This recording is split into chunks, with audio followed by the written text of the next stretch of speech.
आदरणीय मेहमानों, आज हम अपने स्कूल के 25 साल सेलिब्रेट कर रहे हैं। हमारे स्टूडेंट्स ने यह साबित किया है कि वो इंटरनेशनल स्टैंडर्ड की एजुकेशन ले रहे हैं। लेकिन हमारे 25 साल के इस सफर में आज मैं आपके सामने एक ऐसे इंसान को लाना चाहता हूं जो हमें याद दिलाएगा हमारी जद कहां है।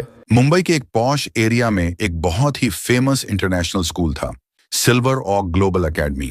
सुबह 7 बजे से ही स्कूल के बाहर BMW, ऑडी और फॉर्च्यूनर की लाइन लग जाती थी। पेरेंट्स सनग्लासेस पहने हुए हाथ में कॉफी कप लेकर अपने बच्चों को ड्रॉप करते। स्कूल के अंदर जाते ही लगता था जैसे कोई 5 स्टार होटल हो।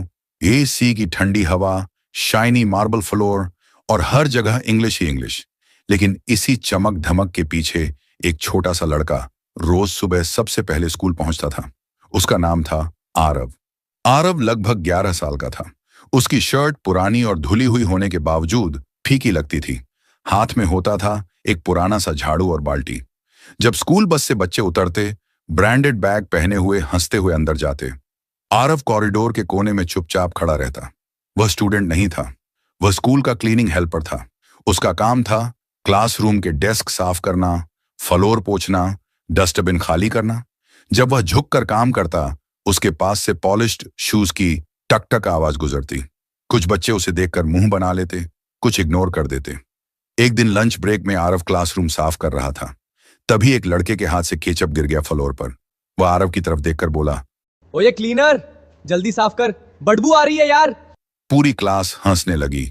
आरव ने कुछ नहीं बोला, सिर्फ चुपचाप झुककर साफ कर दिया।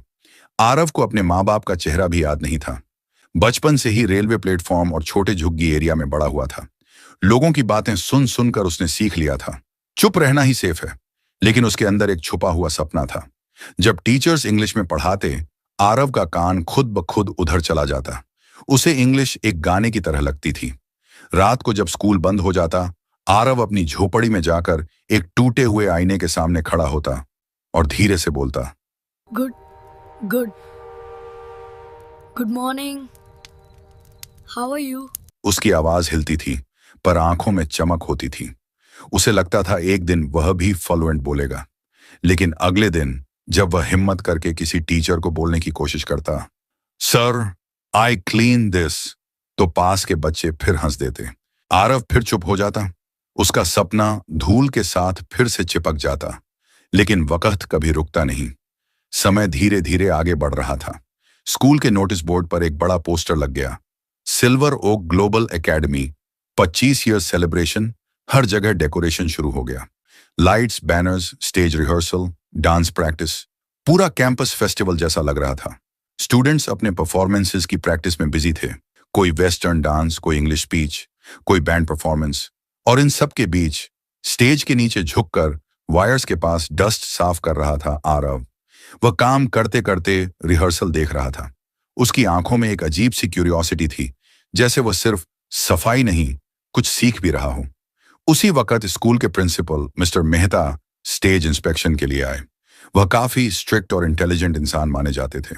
सब परफॉर्मेंसेस देखने के बाद उन्होंने माइक उठाया और बोले, I am not satisfied.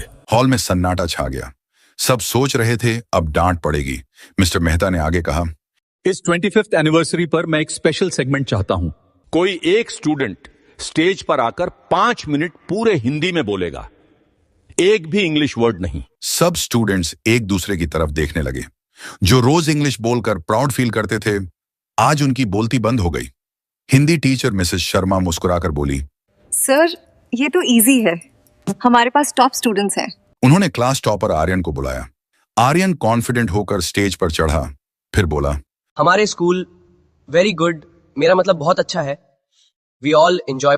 Mister Mehta ने हाथ उठाकर रोक दिया। मैंने कहा है एक भी इंग्लिश वर्ड नहीं, बिल्कुल शुद्ध हिंदी। आर्यन का गला सूख गया। वह अटकने लगा। फिर दूसरा स्टूडेंट बुलाया गया, फिर तीसरा। लेकिन हर किसी के बीच बीच में एक्चुअली, बट, सो आ ही जाता। टीचर्स भी अनकंफर्टेबल हो गए। सबको एहसास हुआ इतनी मॉडर्न एजुकेशन के बीच कहीं ना कहीं अपनी लैंग्वेज दूर हो गई थी। शाम तक एक भी परफेक्ट कैंडिडेट नहीं मिला। मिस्टर मेहता अपने ऑफिस में सर झुकाए बैठे हुए थे। उनके सामने स्कूल के सीनियर टीचर्स खामोशी से खड़े थे। ये शर्म की बात है, हमारा स्कूल 25 साल पूरे कर चुका है, लेकिन आज तक हम एक भी ऐसा स्टूडेंट नहीं बना पाए जो अपनी मां भाषा में सिर्फ 5 मिनट बिना रुक के शुद्ध बोल सके। अगर काल इसी स्टेज पर हम अपनी ही लैंग्वेज का सम्मान न रख पाए तो फिर इस एजुकेशन की असली कीमत क्या रह जाएगी। बाहर हल्की बारिश हो रही थी। इसी वक्त कॉरिडोर में झाड़ू लगा रहा आरव उनकी बात सुन रहा था। उसका दिल जोर से धड़कने लगा। उसने कभी स्कूल की किताब नहीं पढ़ी थी, लेकिन रद्दी से उठाए हुए अखबार पढ़ पढ़कर उसने हिंदी सीख ली थी। कुछ सेकंड तक वह दरवाजे के बाहर खड़ा रहा, फिर हिम्मत करके दरवाजा खटखटाया। रूम के अंदर सब टीचर्स ने मुड़कर देखा। ये क्लीनर यहां क्या कर रहा है? आरव धीरे से बोला। सर, अगर इजाजत हो तो मैं ट्राई कर सकता हूँ। रूम में हल्की हंसी की आवाज गूंज गई। एक टीचर ने तीखे सुर में कहा, तुमसे नहीं होगा, जाओ अपना काम करो। लेकिन मिस्टर मेहता ने हाथ उठाकर सबको चुप करा दिया। उन्होंने आरव की आंखों में देखा। उन आंखों में डर भी था, पर साथ ही खुद पर भरोसा भी। मिस्टर मेहता बोले, जब कोई और रेडी नहीं है तो इसे एक मौका देने में नुकसान क्या है?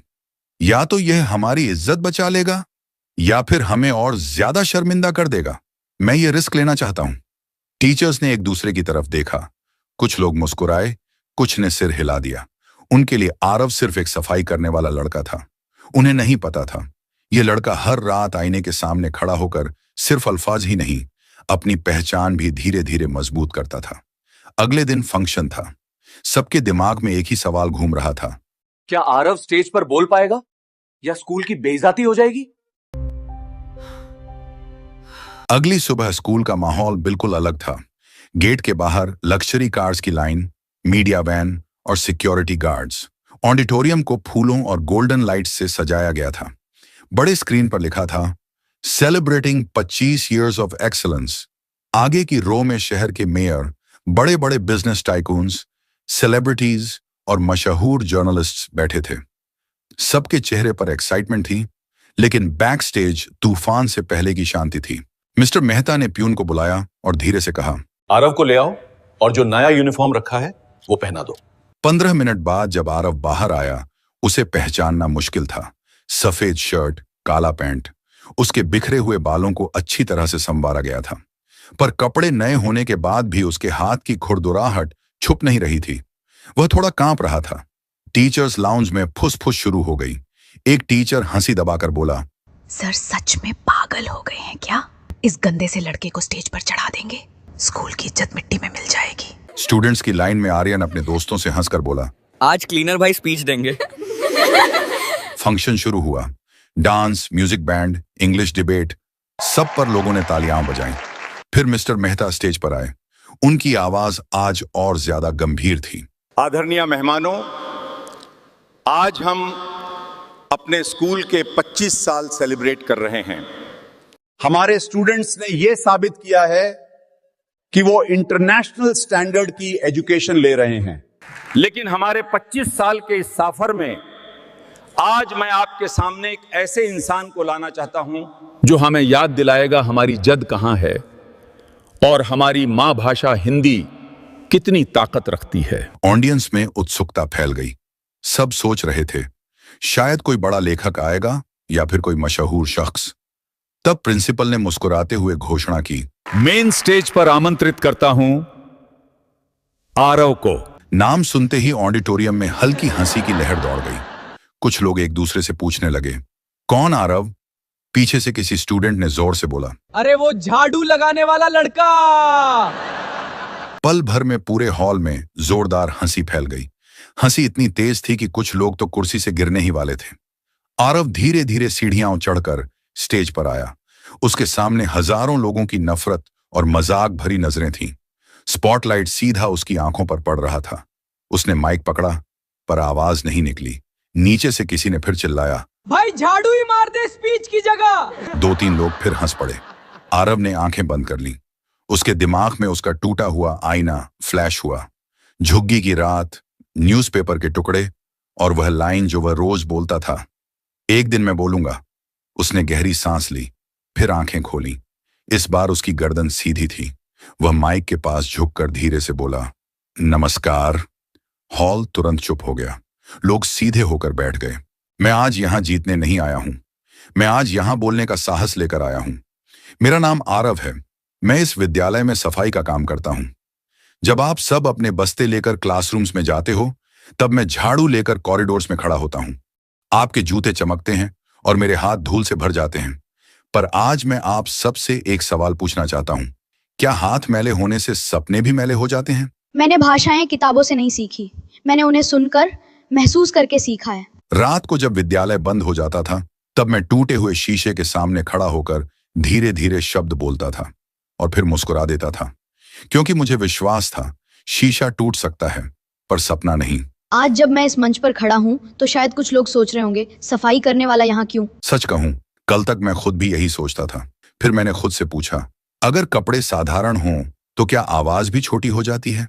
मैं इस विद्यालय का सबसे बुद्धिमान विद्यार्थी नहीं हूं, मेरे पास कोई इनाम नहीं है, पर मेरे पास एक चीज जरूर है, सीखने की भूख। मैं बस इतना कहना चाहता हूं, विद्यालय सिर्फ उनका नहीं होता जो पहली पंक्ति में बैठते हैं। विद्यालय उनका भी होता है जो दूर खड़े होकर सपने देखते हैं। हो सकता है मैं कहीं रुक जाऊं, हो सकता है मुझसे गलती हो जाए, पर अगर आज मैं बोल पाया तो शायद कल कोई और भी साहस करेगा। मैं सिर्फ सफाई करने वाला नहीं हूं, मैं भी एक इंसान हूं, और इंसान की पहचान उसके कपड़ों से नहीं, उसके प्रयास से होती है। याद रखिए, सपने देखने के लिए नाम लिखवाना नहीं पड़ता और बोलने के लिए इजाजत नहीं, सिर्फ साहस चाहिए। ऑडियंस बिल्कुल खामोश हो चुकी थी। हिंदी साफ, सीधी और दिल को छू लेने वाली थी।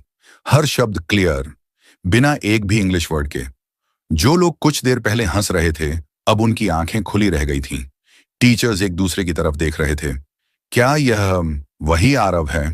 आरव लगातार 5 मिनट तक बोलता रहा, जैसे हर लफ्ज सीधा उसके दिल से निकल रहा हो। ना आवाज कांपी, ना शब्द अटके, ना आंखों में डर था, सिर्फ सच था। फिर वह 1 सेकंड के लिए रुक गया, हल्का सा मुस्कुराया और सीधा कैमरा की तरफ देखकर फ्लुएंट इंग्लिश में बोला, language is not about status, it is about identity. पूरा हॉल जैसे सांस लेना भूल गया। हजारों लोग स्टन्ड रह गए। एक 11 साल का क्लीनिंग हेल्पर पहले शुद्ध हिंदी, फिर परफेक्ट इंग्लिश। स्टेज के नीचे बैठे शहर के मेयर खड़े हो गए। क्लैप्स शुरू हो गई। मिस्टर मेहता की आंखों में खुशी के आंसू आ गए। आर्यन और उसके दोस्तों ने शर्म से सर झुका लिया। आरव अपनी बात खत्म करता है और कहता है, मैं टॉपर नहीं हूं, पर मैं सीखना कभी नहीं छोड़ा। पूरा ऑडिटोरियम खड़ा हो गया। Standing ovation. तालियों की आवाज लगभग 1 मिनट तक रुक ही नहीं रही थी। आरव स्टेज पर खड़ा था। उसकी आंखों में आंसू थे, पर इस बार ये आंसू शर्म के नहीं, जीत के थे। मिस्टर मेहता खुद स्टेज पर आए। उन्होंने आरव का हाथ पकड़ा, माइक लिया और बोले, आज से आरव सिर्फ इस स्कूल का हेल्पर नहीं, ये इस स्कूल का स्टूडेंट है। हॉल में फिर से क्लैप्स गूंज उठी। इसकी पढ़ाई, यूनिफॉर्म, बुस्टल, सबका खर्चा स्कूल उठाएगा। मैं चाहता हूं 15 साल बाद यह लड़का इस देश का नाम रोशन करे। टीचर्स जो कल तक हंस रहे थे, आज खड़े होकर ताली बजा रहे थे। स्टूडेंट्स शॉक में थे।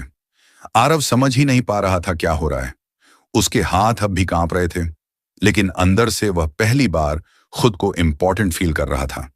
लेकिन यह कहानी यहीं पर खत्म नहीं होती। यह तो बस एक नए सफर की शुरुआत थी। वह छोटा सा आरव कैसे जिंदगी की कठिन लड़ाई लड़कर आज एक $1 बिलियन कंपनी का CEO बन गया। कैसे उसने उसी स्कूल को दुनिया के मैप पर ला खड़ा किया जहां कभी उसकी कोई पहचान नहीं थी। वक्त कभी किसी का इंतजार नहीं करता। कैलेंडर के पन्ने पलटे और देखते देखते 15 साल बीत गए। जिस स्कूल के कॉरिडोर में कभी आरव झाड़ू लगाता था, आज उन्हीं दीवारों पर सुनहरे अक्षरों में लिखा था, आवर प्राइड, आवर इंस्पिरेशन। लेकिन आरव कहां था? पढ़ाई पूरी करने के बाद स्कॉलरशिप पर वह देश के बाहर चला गया था, पर अपनी स्ट्रगल और वह धूल भरे दिन वह कभी भूला नहीं। जिस हाथ से कभी बेंच और टेबल साफ किए जाते थे, आज उसी हाथ से करोड़ों के इंटरनेशनल कॉन्ट्रैक्ट साइन होते हैं। न्यूयॉर्क के एक गगनचुंबी बिल्डिंग में शीशे की खिड़की के पास एक युवा खड़ा है। महंगा इटालियन सूट, कलाई पर चमकती घड़ी। वह आज एक ग्लोबल सॉफ्टवेयर जायंट का CEO है। उसकी कंपनी की नेट वर्थ अब $1 बिलियन के पार जा चुकी है। दुनिया भर का मीडिया उसके नाम के चर्चे कर रहा है। लेकिन इतनी बुलंदियों पर पहुंचकर भी आरव को याद आ जाता है वह मैली सी शर्ट, वह टूटा हुआ आईना और स्कूल का वह खामोश कॉरिडोर। तभी उसके डेस्क पर एक इनविटेशन आता है, स्कूल के 40 साल के एनिवर्सरी का। 15 साल बाद उसे चीफ गेस्ट के रूप में बुलाया गया था। आरव हल्का सा मुस्कुराया। उसने धीरे से कहा, टाइम आ गया। वह फैसला करता है, इस दफा वह जरूर जाएगा, बिना किसी दिखावे के, बिना किसी शोर के। 15 साल बाद आरव फिर से मुंबई के उसी पहचाने हुए स्कूल में कदमों रखता है। आज जब वह गेट से अंदर आता है तो सिक्योरिटी गार्ड ने इज्जत से उसे सैल्यूट करता है।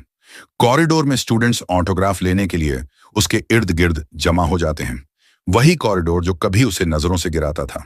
आरव सीधा मिस्टर माहता के कमरे की तरफ बढ़ता है। मिस्टर माहता अब काफी बूढ़े हो चुके हैं, बालों में सफेदी, चेहरे पर वक्त की लकीरें। आरव को देखते ही वह कुर्सी से उठकर खड़े हो जाते हैं। आंखों से आंसू बहने लगते हैं। आरव आगे बढ़कर उनका आशीर्वाद लेता है। मिस्टर माहता उसे गले लगाकर कहते हैं, मुझे पता था तू एक दिन बहुत आगे जाएगा। आरव नम आंखों से जवाब देता है, सर, अगर उस दिन आपने मुझे चांस ना दिया होता तो मैं आज भी शायद कॉरिडोर साफ कर रहा होता। मैं जो भी हूं इसी स्कूल की वजह से हूं। इसके बाद मेन फंक्शन शुरू होता है। स्टेज पर पुराने स्टूडेंट्स को भी बुलाया जाता है। आर्यन, जो कभी आरव को क्लीनर कहकर सबके सामने नीचा दिखाता था, आज एक छोटी सी कंपनी में मामूली सी नौकरी कर रहा है। वह स्टेज के नीचे नजरें झुकाए बैठा है। उसे कभी ख्याल भी नहीं आया था कि जिसे वह कमजोर समझता था वह आज उसके सपनों से भी ज्यादा बड़ा बन चुका होगा। आरव स्टेज पर आता है। आज वह किसी महंगी सूट में नहीं बल्कि एक सादा सा कुर्ता पजामा पहने हुए है। माइक के सामने खड़े होते ही पूरा ऑडिटोरियम बिल्कुल शांत हो जाता है। आरव बोलता है, 15 साल पहले जब मैं यहीं खड़ा था, मेरी पहचान सिर्फ एक झाड़ू लगाने वाले की थी। आज मेरी पहचान एक सीईओ के रूप में है, लेकिन मेरी असली पहचान न तब पहली थी न आज। मेरी सबसे बड़ी पहचान यही है कि मैं इस मिट्टी का बेटा हूं, जिसने अपनी भाषा और अपनी पहचान से प्यार करना यहीं सीखा। फिर आरव घोषणा करता है, आज से स्कूल के जितने भी सुविधा वंचित स्टाफ मेंबर्स हैं, उनके बच्चों की पढ़ाई की पूरी जिम्मेदारी मेरी कंपनी उठाएगी। मैं नहीं चाहता कि कोई और आरव टूटे हुए आईने के सामने खड़ा होकर अपने सपने ढूंढने पर मजबूर हो। ये स्कूल सिर्फ एक इंग्लिश मीडियम इंस्टीट्यूशन नहीं, बल्कि एक ऐसी जगह है जहां कब्दों से नहीं, कबिलियत से लोगों को पहचाना जाता है। आरव ने एंड में कहा, टैलेंट यूनिफॉर्म नहीं देखता, सिर्फ मौका देखता है। आज आरव जहां भी जाता है इस स्कूल का नाम गर्व के साथ लेता है। दुनिया के बड़े बड़े कॉन्फ्रेंसेस में वह खुद को भारत के उस स्कूल का स्टूडेंट बताता है जहां उसे इंसान बनना सिखाया गया। उसकी वजह से स्कूल को इंटरनेशनल पहचान मिलती है। आज आरव सिर्फ एक सक्सेसफुल बिजनेसमैन नहीं बल्कि हजारों सुविधा वंचित बच्चों के लिए एक जिंदा उम्मीद है। अपने ऑफिस के ड्राइंग रूम में उसने अपनी पुरानी झाड़ू फ्रेम करवा कर रख दी है ताकि वह कभी न भूले उसकी शुरुआत कहां से हुई थी। यह कहानी हमें यह सिखाती है कि इंसान को ना कपड़ों से पहचाना जाता है, ना उसके काम से, बल्कि उसकी सोच से। भाषा सिर्फ बोलने का जरिया नहीं, भाषा होती है पहचान। और जब किसी को अपनी पहचान मिल जाती है तो वह दुनिया के हर स्टेज पर खुद को खड़ा कर लेता है। जो आज झुककर काम कर रहा है, कल वही खड़े होकर रास्ता दिखा सकता है। यह कहानी यहीं खत्म नहीं होती।